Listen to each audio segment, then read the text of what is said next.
Hello, and welcome back for another episode of Podcast DX, the show that brings you interviews with people just like you whose lives were forever changed by a medical diagnosis. I'm Lita. I'm Ron. And I'm Jean Marie. Collectively, we're the hosts of Podcast DX. In honor of Veterans Day, today we're talking with Dan Dry Dock Shockley. Dan served for 22 years in the U.S. Navy. He served during Operation Desert Storm, Enduring Freedom, and Iraqi Freedom. You may recall that he spoke with us earlier this year about his battle against hereditary colon cancer. How are you doing today, Dan? I'm doing great. First, let me say thank you for your service to our country, and also Jean and Lita, thank you as well. Oh, thank you. Thank you, Ron. Hello, Dan, and thanks for joining us on this wonderful Veterans Day. So glad that we were able to get you back on the show. Oh, it's an honor to be back as a guest for your Veterans Day themed podcast. Wonderful. Dan, can we start off by, I want to start off, I guess, by asking you what inspired you to join the military and the Navy especially? Well, that's a great question. I grew up in the Philadelphia area. So my childhood, I get to visit the Independence Hall, the Liberty Bell, Betsy Ross's house, and Valley Forge, among other numerous historical sites. And that intrigued my curiosity about our military history at an early age. Yeah, you were right in the heart of American history right there. Yeah, for sure. Were you always interested in the Navy, or is that something that just happened because of career choice or something? Well, I'd always thought about the Navy. I like the water. I like being around the water, the ocean, especially salt water. So I figured, well, the world's covered by 75% water. If I join the Navy, I have a real good chance of seeing the world. Oh, That's for sure. And that I did. Yeah. Great. Dan could be one of our scuba divers. Yeah. I think the only reason I did not want to join the Navy is because I thought, you put me on the ocean without a fishing pole and I won't know what to do. You would need quite a long line from that pole if you even had one. Yeah. It's funny you mentioned that. My first ship was a submarine rescue ship, and it was about 250 feet long, about 40 feet wide, and we were home ported out of Charleston, South Carolina. So we spent a lot of time down in the Caribbean. Oh, okay. And we actually did get to go fishing quite a few times down there. Oh, excellent. And once we saw sharks in the water, we'd secure. We started swimming. I'm sorry. We started swimming. We had swim call. We jump off the fantail of the ship. Yeah. And then we had the crew was only 88 sailors, and officers were 6 officers, and the rest of us were enlisted. Well, of the crew, 20 of the sailors were certified divers. Okay. You know, some of them were hard hats, some of them were scuba. Mm-hmm. So when we had a break in our mission, the captain would let us go swimming. Some of us, not all of us. We had duty, obviously. Right. So we have 2 Mars boats or Zodiac boats. Mm-hmm. So 3 divers would get in each Mars boat and circle the ship as we're swimming. Okay. And they had rifles with them. So as soon as they saw a shark, they would secure a swim call. We'd commence fish call. Then we'd start fishing and catch whatever we could. Oh, wow. Then next time we pulled in port, we'd barbecue the fish on the beach. Okay. Oh, very cool. I like that. Yeah. Maybe I could go back and try the Navy this time. Well, we had seen some incredible Caribbean reef sharks down in Honduras. Did you? They're diving with them was amazing. Wow. Yeah, I'll avoid diving with sharks. Thank you very much. Dan?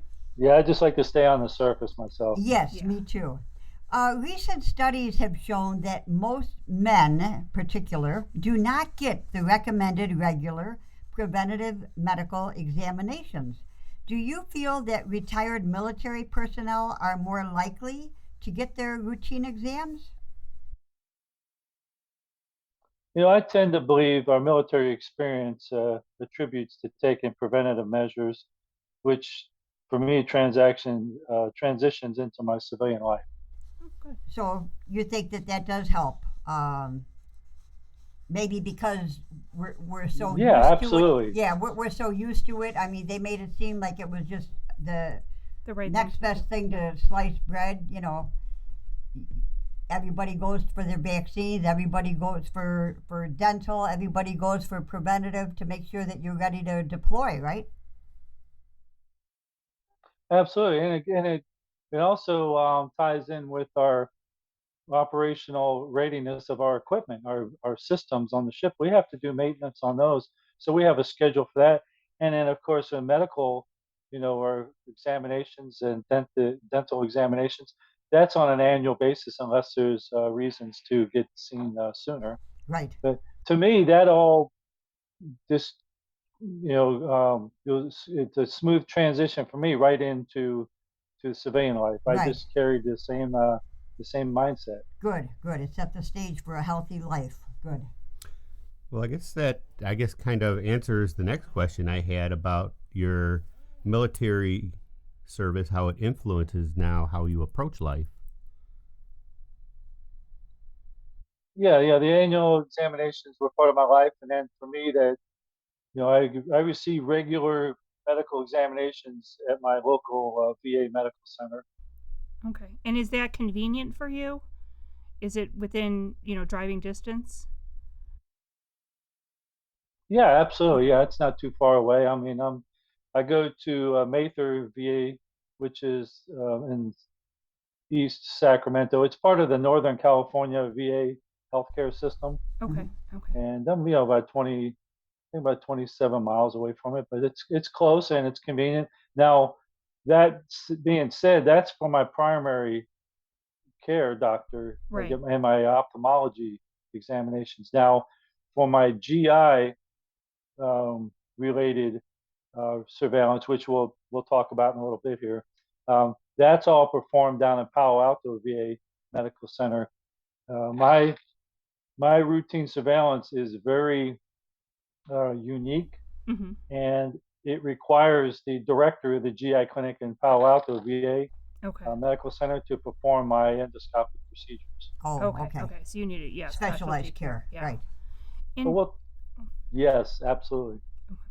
and Dan, were you taught any stress management techniques while serving in the Navy? Well, what I've learned and what I've experienced in the Navy, it conditioned me to plan for the worst and hope for the best. Okay. And Mm-hmm. I've also learned how to adapt, improvise, and overcome. And then this approach, it's helped me overcome personal and professional adversity. Oh, very good. What about relaxation techniques for falling asleep? Were you ever taught those during your military service? So what I learned, I mean, I listened to music. That was a technique that I recall from my early Navy days, especially while underway. Listening to music as I fell asleep has been part of my life growing up, and that carried over to my retired life. And then in recent years, I've been an avid listener of a radio station called VietnamVetRadio.org, Hmm. and it's a nonprofit. It's a 24-hour uh, radio station online, and it plays commercial-free music from 1955 to 1975. So that all the music listening to for me, this is just this has been amazing. It helps me relax. Mm-hmm. Um, like I said, especially on the ships when they're underway, Mm-hmm. Mm-hmm. because there's so many things going on, and we're working 12 on, 12 off. Okay. So um, you're busy. You're working, a day shift for a month, and then you switch over. I mean, because we get underway, you're on deployment for 6 months. Well, I was on deployment for 6 months at a time. Mm-hmm. These days, I'm sure the deployments are a lot longer than that. But for me, the technique was music. Okay. Okay. Great. Well, I'm glad that they allowed you to do that. Yeah. And that you had access to it. Yeah. Right, right. Dan, how did your working in the service affect your level of physical fitness throughout your life? Well, our active duty responsibilities and physical fitness is about making adjustments. you have to create on the deployments, you have to be creative when it comes to your physical fitness. So being flexible and retaining a positive attitude is key. And flexible, when I mean not just your body, but with your schedule. There's Okay. so many Right. different things, yeah. Right. I'm sure that what you're referring to is the fact that, like, you're 12 on and 12 off. If you're Trying to off, fit it in right, there, you've got yeah. to you've got to fit it in there when you can, and but they do encourage you to stay physically fit because that helps keep your mind sharp and your body healthy, Mm-hmm. right? And I can see where you're saying you have to kind Oh, of, absolutely. Yes, it's a requirement. Yeah. Okay. and I can see where you said, creative. Because like I personally, I guess now I can think of like TRX or things like that, but trying to stay physically fit on a submarine seems like a challenge. Right. So Dan, Yeah, absolutely. we are obviously, everybody knows we're still in the COVID pandemic, and recently it's made the news quite a bit about RSV. As a matter of fact, we are doing an episode on that as well. How did your military service influence your feelings toward vaccinations? Well, vaccinations, they're a part of my Navy career from the onset, and I have no reservations receiving them. And of course, that carries over to my retired life. And preventative measures, they're important to me. Right. Sure. I'm In fact, Good. last week I just received my latest booster.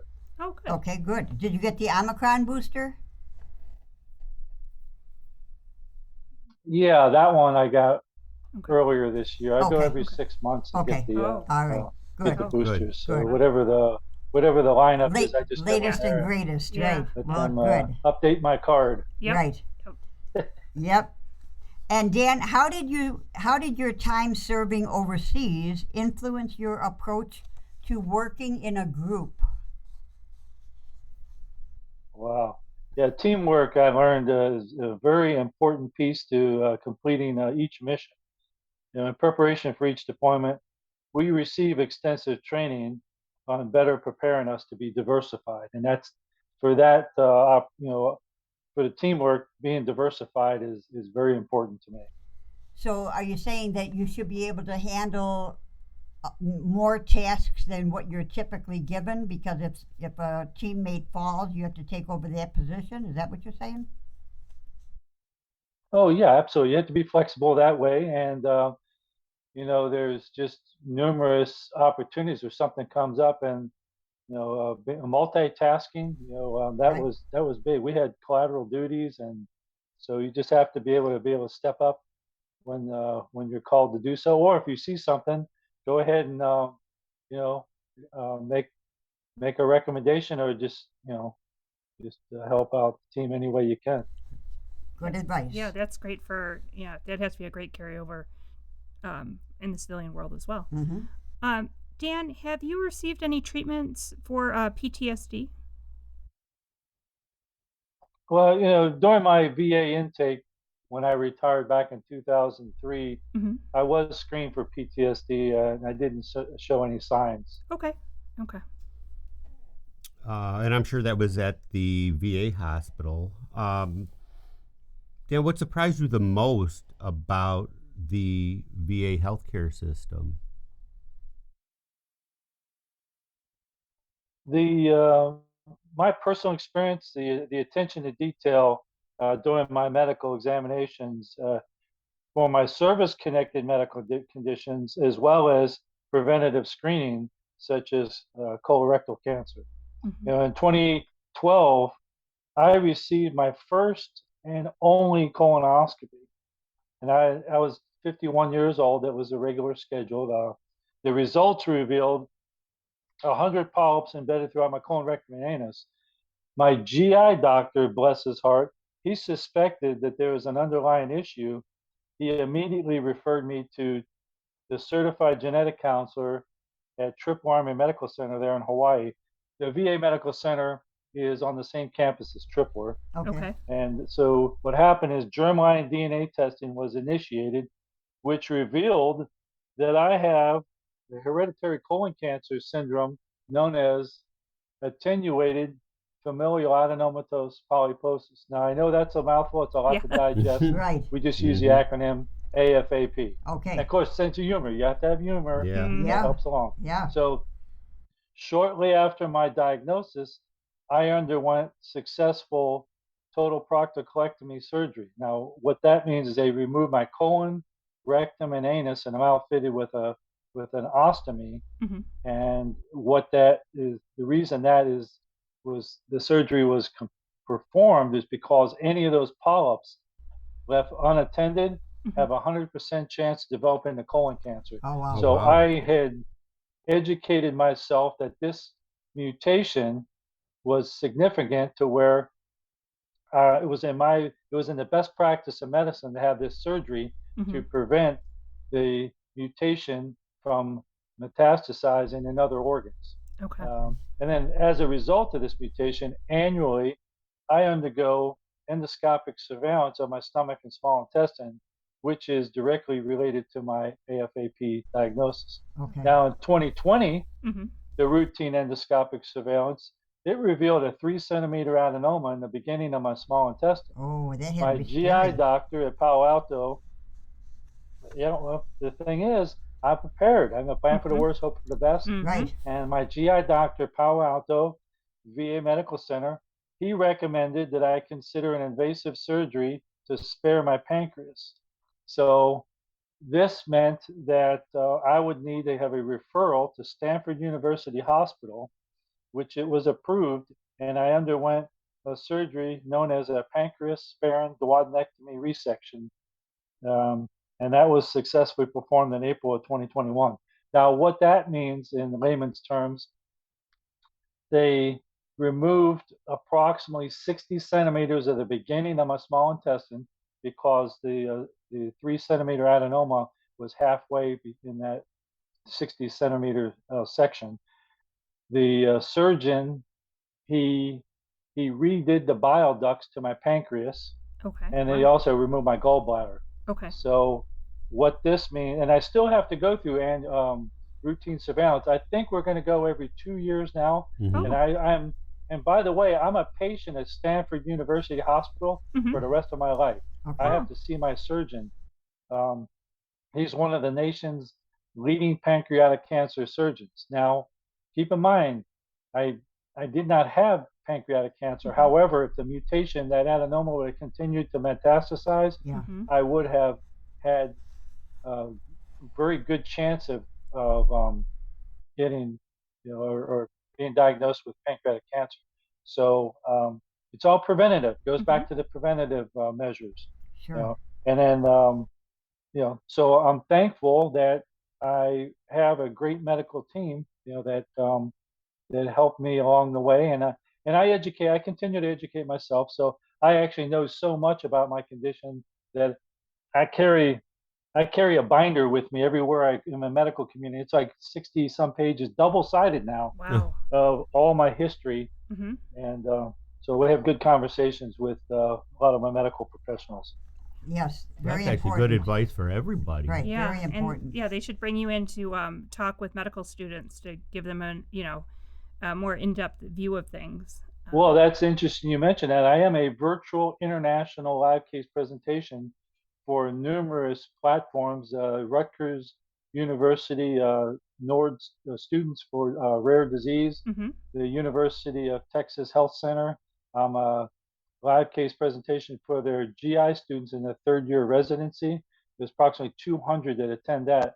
That's the first Friday of every December, so that's coming up a month from now. Okay. I'm on the advisory board for the University of Michigan Genetic Hereditary Testing, and I'm on board with the Vanderbilt University Medical Center for their Inherited Cancer Registry, and I'm working with my certified genetic counselor at Stanford University to get on board to collaborate with them for anything I can provide input for their genomics and genetics departments, respectively, as well as their GI team.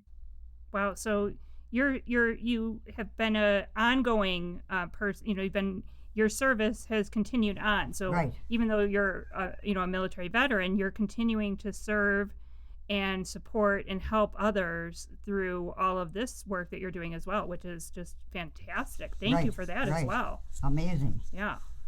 Yeah, absolutely. I was an honor to be an ambassador for the world's greatest navy for 22 years, Hmm. and now I consider myself an ambassador for the colon cancer preventative measures. I've been doing this for 10 years now, so this is just carries right over. Been a smooth transition because my mindset is I tend not to think about things I'm unable to control, such as Okay. medical issues. Hmm. Right. What I can control is my positive attitude. And after 5 decades on God's green earth, my positive attitude has brought me this far. Why Hmm. change now? Sure. There you go. Yeah. There you go. Yeah, that's great. Hmm. Excellent advice. Hey, Dan, what do you wish you knew before joining the Navy? Well, there's a lot. There's a lot I've learned. I just that's a real good question. That's a hard question. Hmm.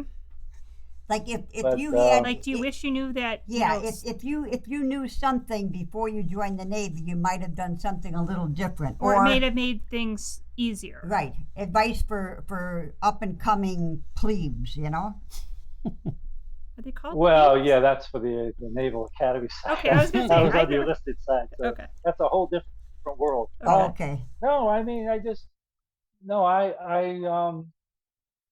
you don't. I mean, you can read about something, but Hmm. until you experience it, Hmm. it's a whole different world, and I mean that in a positive sense. So I read a lot about what my skill set. I was a radioman back in the day, and I read about that, and I thought that would be pretty cool. And once I get out there, and of course, being on the shipboard life is so much different than anything I've ever experienced.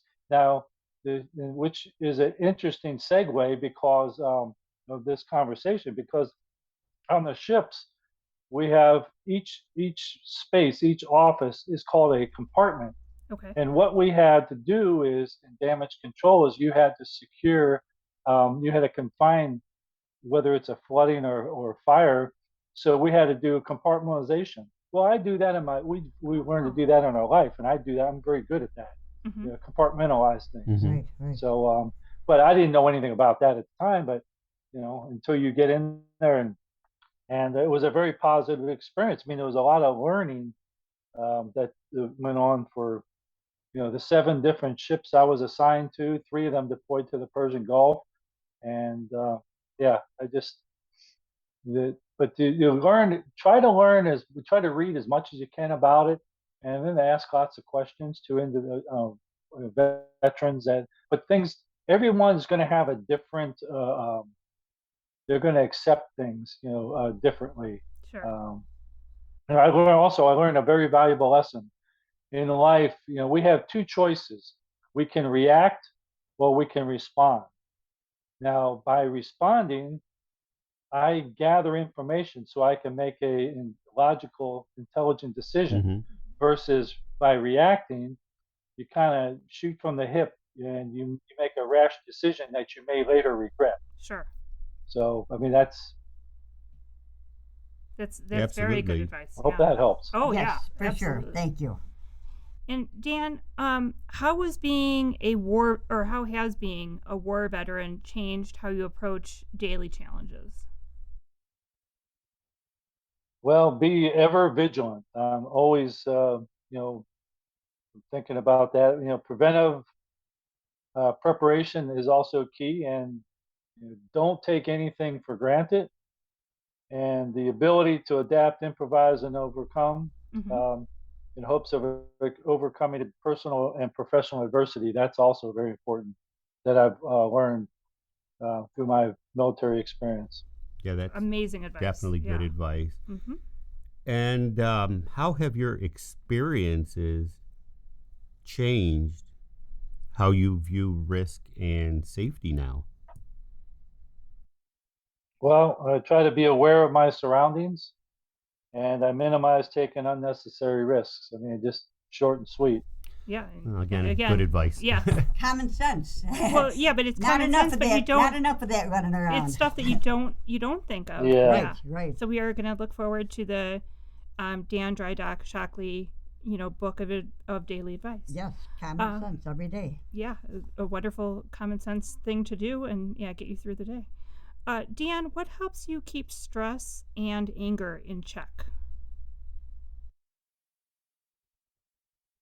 Well, it's a work in progress. I mean, obviously, listening to music is the most effective way for me, and then gardening is another avenue.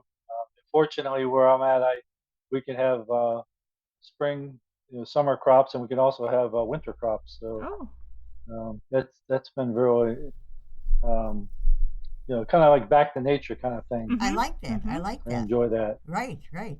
Do you In dehydrate? fact, a bird came by and dropped some seeds, and what happened is there's this wild grapevine growing Oh.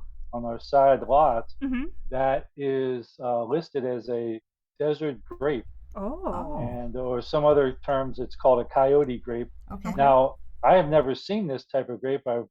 However, it's growing. Mm-hmm. It's growing faster and more invasive than my seedless grapevines. Okay. Oh. So I'm just going to let this thing go down the fence line, but Sure. it's a lot of fun. Yeah, nice volunteer plant. Yeah, yeah. Very I cool. love it when the birds help you plant things. Yeah, Hey. and they like to mix it up. Oh yeah, I love it. Dan, before we sign off, what advice do you have for members of the military if they're getting ready to enter retirement? Preparation is very important. And for me, the transition assistance program that provided invaluable information for my transition to civilian life. And after all, I served on active duty for 22 years, and then the big thing with that, make a copy of your medical record or records, Mm-hmm. and then I highly recommend that the veterans register with their local VA medical center once they retire, so they can be evaluated for their service-connected medical um, issues. Excellent Okay. advice. Yes. Very good advice. Well, Dan, I'd like to thank you so much for taking the time to join us again today. Yeah, thank you, Dan, and thank you for your service and your continued service. Yes. And helping everyone out there. That's amazing. And once again, Well, thank you very much. I'm honored for the opportunity.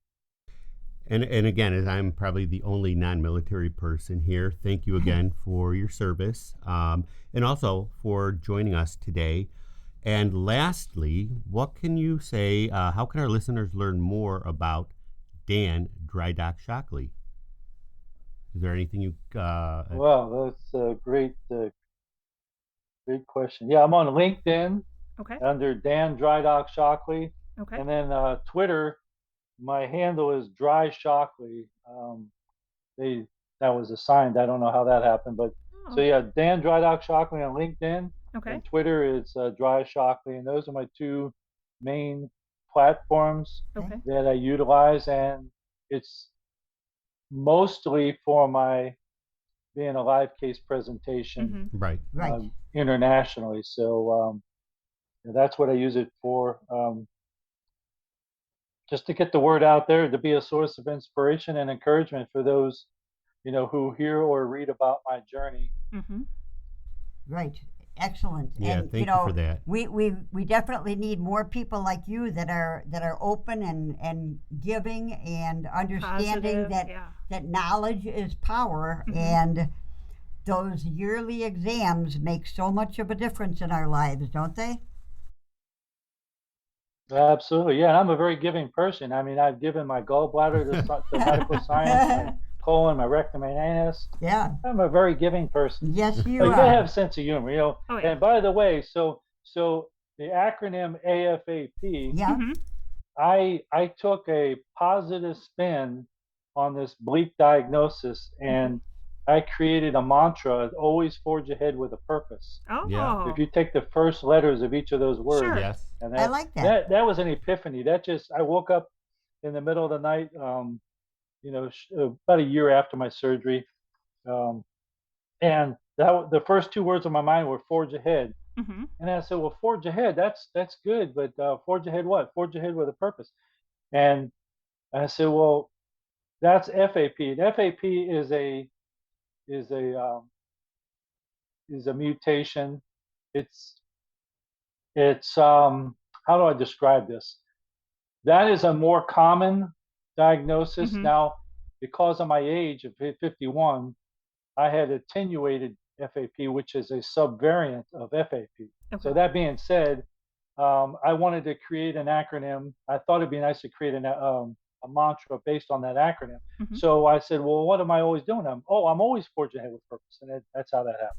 Excellent. Excellent. Excellent. Yeah. Well, we're gonna definitely put links for that on our website. And if our listeners have any Well, questions, thank you very much. you're welcome. If our listeners have any questions or comments related to today's show, they can contact us at podcastdx@yahoo.com, through our website, podcastdx.com, on Facebook, Pinterest, TikTok, Instagram, and we're still on Twitter. And if you have a moment to spare, please give us a review wherever you get your podcasts. And please keep in mind that this podcast is not intended to be a substitute for professional medical advice, diagnosis, or treatment, and always seek the advice of your physician or other qualified healthcare provider with any questions you may have regarding a medical condition or treatment and before undertaking a new healthcare regime, and never disregard professional medical advice or delay in seeking it because of something you've heard on this podcast. Till next week.